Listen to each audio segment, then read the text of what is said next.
Alors j'allais travailler dans le jardin, j'allais encore continuer à retourner, enlever les mauvaises herbes à côté de mes plants de pastel qui sont en fleurs.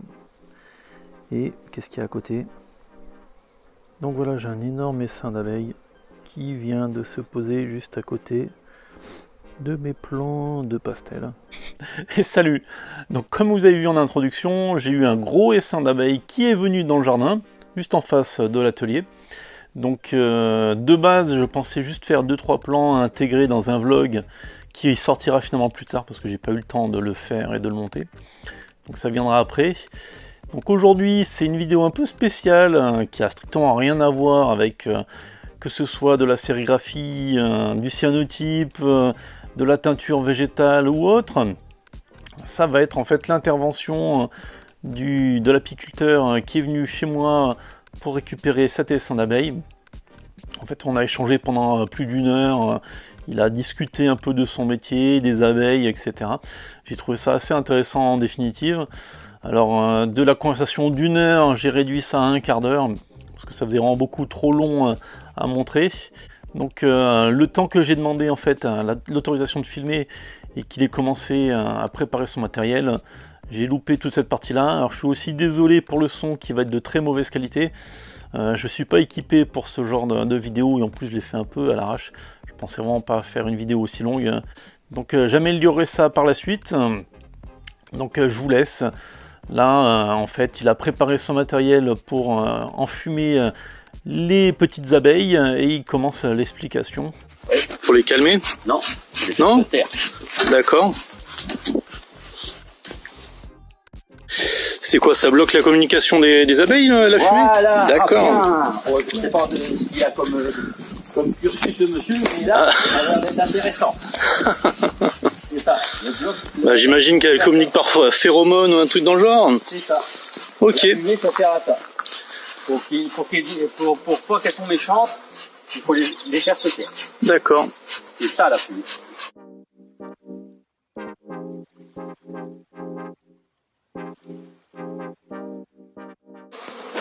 Allez. On a discuté. Ouais. Et ça, vous avez fumé. Oui. Donc l'apiculteur, il est très macho parce que il est comme avec les femmes. Il les enfume. Après, ils disent plus rien. Et après, il en fait ce qu'il veut. Donc je vais chercher la boîte.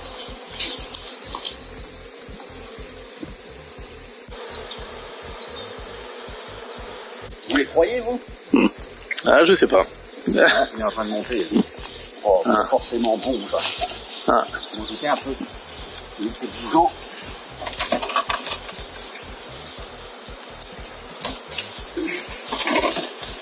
Ça va finir. J'ai remarqué déjà que ça pouvait passer que là. Ok. Maintenant, les abeilles, parce que je les emmène vers moi. Doucement. Tranquille. Tranquille. Ah, c'est petit. Ah, mince. J'aime pas ça, moi. Ah oui. J'avais dit qu'il était pas bien, qu'il était pas sympa. Ah là, puis maintenant je pleure. Donc après, vous allez pousser petit à petit avec la fumée pour qu'elle se dirige vers la boîte? C'est ça. D'accord.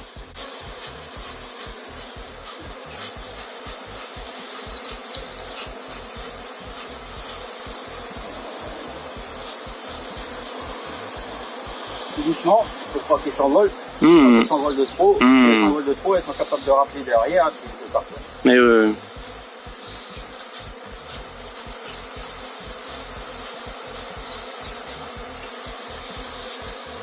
ouais, effectivement, ça se déplace petit à petit. Une fois qu'elles vont avoir trouvé la maison, elles vont y aller tout seul. Est-ce que ça se peut qu'elles viennent du toit là-haut? Parce que je sais que j'entends énormément de bourdonnement et on voit souvent des abeilles qui sortent de la cheminée. Est-ce qu'il y a une partie qui a pu migrer pour chercher un autre habitat ou quelque chose comme ça? C'est ça? C'est une ruche qui est pleine. Ouais. Il y a plus de travail. elles peuvent plus travailler, elles sont en chômage technique. Donc il y a une moitié qui s'en va et une moitié qui reste. D'accord, c'est ça. La moitié qui s'en va avec la vieille reine. Et ils reforment une autre colonie ailleurs. Et ça peut se passer 2 ou 3 fois dans l'année. D'accord, donc ça c'est l'ancienne reine qui serait dans cette partie-là. C'est-à-dire les abeilles font un putsch. Maintenant ce qui est bon à filmer pour vous, ça va être l'entrée. Et elles commencent à y aller, mais elles vont y aller de plus en plus vite. Donc à un moment donné, vous avez pu voir jusque-là, vous allez les voir. Oui, effectivement, je les vois. C'est ça le plus intéressant. Ça c'est le Warzone Park. Et ça c'est les abeilles qui rentrent. C'est les fans de foot qui rentrent dans le Warzone Park. Elles sont bien en train de rentrer. Ouais. Je vais les laisser rentrer tout doucement parce que autrement, si elles vont trop vite, elles bouchent le passage et puis c'est pas bon non plus. Donc une fois qu'elles ont attaqué ça et puis qu'à un moment donné elles vont bouger, faut pas qu'elles s'envolent. D'accord. Il faut y aller mollo, et puis après elles y vont toutes seules. Ouais. Il y en a une qui se pose sur moi. Ou de toute façon, si je les agresse pas, elles vont pas m'agresser. C'est ça, faut pas bouger. Même si elles agressent, faut pas bouger. Si vous faites des grands mouvements, c'est là que c'est pire. Ouais.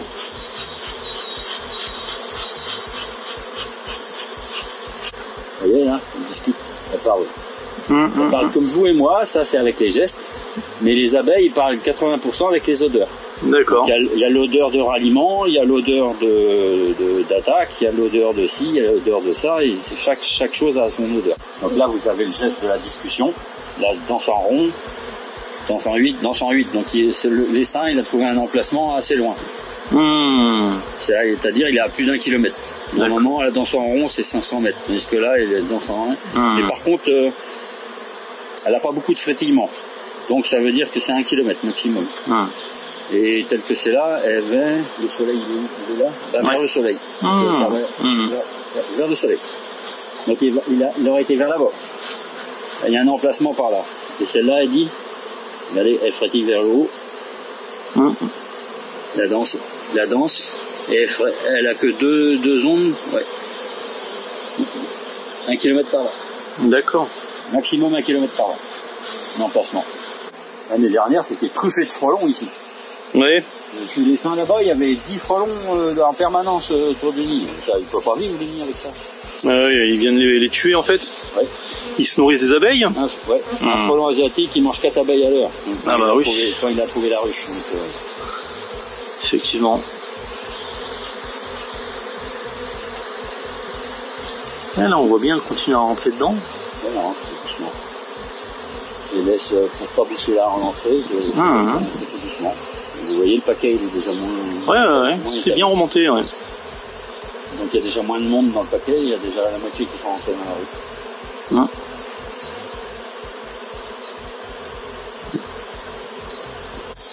Ça fait quoi en hiver? En fait, ça hiberne, en quelque sorte. Ça, elles dorment. Elles dorment. Vous avez la grappe d'abeilles. Dans le milieu de la grappe, il fait 37 degrés. Si ça diminue en température à l'extérieur, si ça fait 15, 17 degrés, 15, 13 degrés à l'extérieur, les abeilles qui ont froid à l'extérieur, elles rentrent à l'intérieur. Et ça tourne toujours comme ça, tout l'hiver, ça tourne. Et la reine est dans le milieu. Oui, c'est elle qui est protégée. Toujours pour les 37 degrés. Alors on dit 37 degrés, des fois ça descend à 35 ou en dessous, même 30 degrés, mais il y a toujours une chaleur, spécifique derrière. Alors maintenant que j'ai fait celle qui tombe en dessous, je vais aller faire celle qui tombe en haut pour que la reine descende. Mais là c'est plus spécifique. Maintenant que la plus grosse de la troupe à l'intérieur, normalement ça marche bien, mais il ne faut pas que la reine s'envole. Hop, voilà, ça c'est pas bon. Il y a des morceaux qui sont tombés. Ouais, il y a des abeilles il y a 2 paquets d'abeilles qui sont tombés avec une cinquantaine d'abeilles à chaque fois. C'est pas bon. Alors c'est de l'abeille croisée, votre face, c'est un peu noir quand même. C'est pas inintéressant. Mais moi je suis abeille du pays, je suis abeille noire, parce que ça fait pas le même miel. Les miels les plus raffinés, parce que les abeilles noires c'est de l'abeille du pays, elles ont plus tendance à passer l'hiver, alors que ces abeilles qui ont été faites par l'humain, elles ont du miel beaucoup plus grossier parce qu'elles n'ont pas des habitats qui... c'est pas adapté au milieu. Voilà, c'est bien. Oui, donc en fait la reine elle serait au milieu de tout le maintenant tout la le reine, truc. je la fais descendre, elle est là-dedans. Ça c'est le mal de l'abeille. L'abeille, on l'appelle le faux bourdon. D'accord. Ah ouais. Ça particule. Ah bah il y en a deux. C'est pour ça que la reine était là. Voilà, les mâles ils sont là. Sa particularité, c'est qu'il n'a pas de part. On peut le prendre à la main. Il pique pas. Oui, d'accord. Il pique pas. Ok. Il a ses attributs sexuels à la place de la part. Eh oui, bah oui. On peut faire la même chose avec les abeilles. Ouais, du moment qu'elles se sentent pas en danger, ça va. Ouais.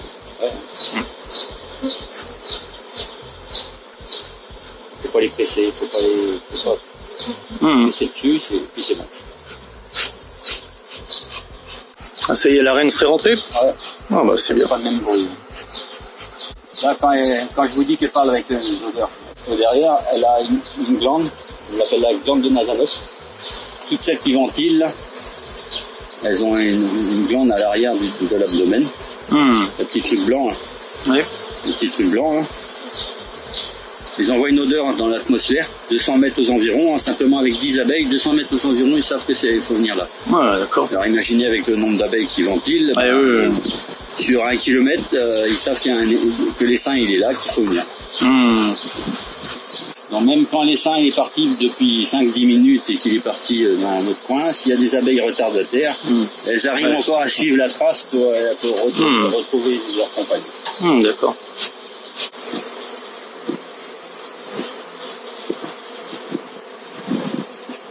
C'est le secteur qui fait le plus de bruit qui attire les abeilles. Donc les abeilles se dépassent là où il y a le plus de bruit. Et c'est bien qu'ils vont vers l'emplacement où il y a le plus de bruit, où il y a eu le plus de votes pour pouvoir y aller. Donc s'il y a un endroit qui plaît plus que les autres et que les abeilles sont décidées à faire, le vote, on va vers le secteur. D'accord. Alors maintenant que c'est comme ça, maintenant qu'il y a moins de personnel à rentrer dans la ruche, à un moment donné, les abeilles vont commencer à voir sortir, elles vont se mettre en marche arrière, elles vont se repérer, et puis on est chez nous. D'accord. Et une heure et demie après, elles sont déjà parties bosser. D'accord. Là, par exemple, la ruche aurait été sale, moche, ou quoi que ce soit, elle serait déjà en train de nettoyer. Il y en a déjà qui sont en train de sortir pour se repérer. Donc déjà, quand ils sont en train de se repérer, il faut déjà quasiment boucher la ruche pour s'en aller. Avant qu'elle commence à partir travailler. Ouais. Une fois qu'elle part travailler, elle part un quart d'heure, elle revient, mais après, il n'y a plus de ruche. On perd du monde. Voilà. Et puis après, les gens, ils sont embêtés parce qu'il y a des abeilles à revenir sans arrêt. Vu la grosseur de l'essaim, normalement, dans un mois, il est plein. Ah oui. Donc, début juin, donc il a tout le mois de juin jusqu'à fin juin pour récupérer le miel. D'accord. Donc normalement il doit rapporter ce qu'ils. Après il y a des fois j'en ramasse des petits qui sont pas gros, comme ça. Il y a des fois arrivé fin juin, et des fois ils sont pas assez développés pour produire quelque chose. Donc, des fois tout rikiki, il aurait été trop rikiki, je vous aurais téléphoné, je vous aurais dit 47 km pour ramasser ça. Ouais. De toute façon, je vais me faire engueuler par madame. Ouais, il vaut mieux pas que vous hésitiez de toute manière. De temps en temps, il faut que je mette un petit peu de fumée à l'entrée pour les empêcher de sortir, s'il y en a déjà qui sortent. Ça sort. Ah oui. Ça sort, et puis ça se met en marche arrière, puis voilà. C'est automatique. Dans une demi-heure, elle est partie dans les champs. Donc moi, ce que je dois faire, c'est mettre un petit peu de fumée pour dire toujours un petit peu de fumée, que ça les ramasse. Ouais, elles n'ont pas envie de sortir. Si celles qui sont dehors se ramassent, et puis à un moment donné, il faut que je le ferme. Et puis je dis, les abeilles qui restent, elles sont bien là. Voilà. À la saison-ci, moi, avec le colza et compagnie, une abeille, elle vit un mois, la saison-ci. 15 jours dans la ruche, 15 jours dehors. Eh oui, d'accord. Elle est morte. Une reine dans la colonie, elle pond 2000 œufs par jour à la saison-ci. Ouais, pour renouveler en fait les ouvrières. Ouais, pour renouveler. Comme elles bossent beaucoup, il y en a plein qui meurent. Ah oui, c'est une heure de fatigue. Je fais ça depuis l'âge de 10 ans. Ah bah, c'est familial? Non. À 10 ans, je courais déjà après. Passionné des insectes. Quand j'étais à 7-8 ans, 9 ans, j'allais dans les mares, dans les ruisseaux, je récupérais des tritons, des grenouilles, des pétards. Et à un moment donné, j'ai connu les abeilles. Je les ai piquées. Ça a été la passion. Ouais. Bah, c'est bien. Et les abeilles, elles avaient tellement de fleurs à droite à gauche que quand tu ouvrais la colonie, quand j'ai commencé à 12-15 ans, wow, tu recevais dans la figure, tu recevais les odeurs de ruches, de massins, de fleurs, de tout. T'avais tout dans la goule. Maintenant, t'as plus l'odeur là. C'est aseptisé. Hein. C'est moins prenant, hein, les odeurs. Bon, alors, faut que je les enlève. Hop.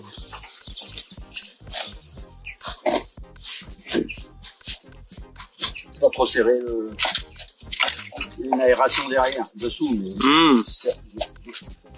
pas trop mettre le chiffon trop serré. Pour qu'il respire. Un essaim, normalement, ça bouge pas trop quand c'est dans les ruches, hein, c'est tout calme. Dans 2-3 jours, elles sont chez elles, et là, elles commencent plus à grogner. Ah. Ouais. Après, il faut chercher un... Ah bah, c'est bien.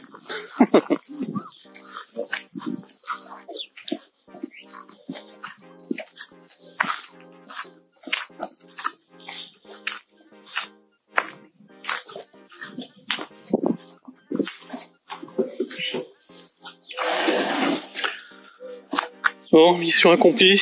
Les abeilles qui restent, normalement, elles vont retourner là-haut. Ouais. S'il vient pas de l'essaim là-haut, elles vont rester là. D'accord. Si les abeilles se remettent à un petit paquet et font un petit groupe, vous la laissez 3 jours. Si elles sont pas parties, vous leur mettez un seau d'eau sur la figure. D'accord. Parce qu'au bout de 3 jours, elles commencent à être méchantes parce qu'elles ont plus rien dans le ventre et elles ont faim. Et là, ça peut être méchant. Donc, vaut mieux les voir disparaître que les garder sur place. D'accord, ok. Ok. Ça marche. Bien à vous. Merci, au revoir.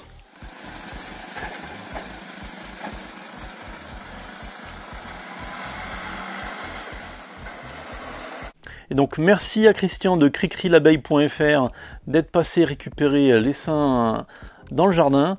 Alors ça a été vraiment très sympa, hein. J'ai coupé beaucoup de moments de la vidéo parce que ça a duré à peu près 1 heure l'intervention. C'était vraiment très long et déjà je vous ai laissé un quart d'heure de vidéo avec les explications qui ont été données. Alors j'espère que ça vous a intéressé. Alors je vous laisse évidemment le site de Christian en description ainsi que sa page Instagram, vous pouvez aller jeter un œil. Et si vous habitez pas très loin de sa commune et que vous avez des abeilles chez vous et que vous désirez qu'ils viennent les emporter, contactez-le. Évidemment, abonnez-vous à cette chaîne pour continuer à regarder les aventures de l'atelier et de tout ce qui s'y passe ici. Vous pouvez laisser un commentaire, un like, passer aussi sur mon Instagram pour vous y abonner aussi. Et passez une bonne journée, une bonne soirée, et tutti quanti. À bientôt, ciao ciao.